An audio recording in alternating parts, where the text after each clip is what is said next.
বাড়ছে প্রকৃতির উত্তাপ। বিশ্ব উষ্ণায়নের ফলে ব্যাহত হচ্ছে জনজীবন। উষ্ণতার হাত থেকে প্রকৃতিকে বাঁচাতে বৃক্ষরোপণের এক কর্মসূচি গ্রহণ করে কাঁচরাপাড়া পৌরসভা। আজ 23 নম্বর ওয়ার্ডের পৌরমাতা জেনি শর্মার উদ্যোগে আজ সকাল থেকেই চলে বৃক্ষরোপণ কর্মসূচি রকাজ। এদিন ওয়ার্ডের বিভিন্ন জায়গায় বৃক্ষরোপণ করা হয়। এই দিন উপস্থিত ছিলেন পৌরমাতা জেনি শর্মা, ক্লাবের সম্পাদক তপন ঘোষ, ছিলেন শিবা বিশ্বাস, পিঙ্কু গাঙ্গুলি, সুনিতা বারুই, দীপালি প্রসাদ, সন্ধ্যা দাস সহ অন্যান্যরা।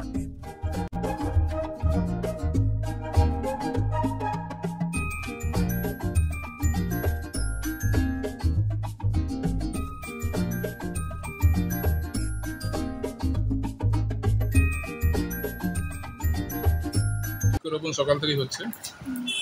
সকালে আমরা 12টা থেকে আমরা বৃক্ষরোপণ করেছি। এখনো 4:30 5টার পরে আবার আমরা সামাজিক কাজ অনেক করি, বৃক্ষরোপণ করি। মানুষের সুযোগ সুবিধা যেগুলো থাকে সেগুলোকে আমরা সবসময় দিতে চেষ্টা করি। আমাদের যেখানে এগুলো সমস্যা যেগুলো আসে এখানে আমাদের পার্টি অফিসে আমরা কাউন্সিলর সবাই মিলে তার চেষ্টা করি পুরোটাই সফল করি।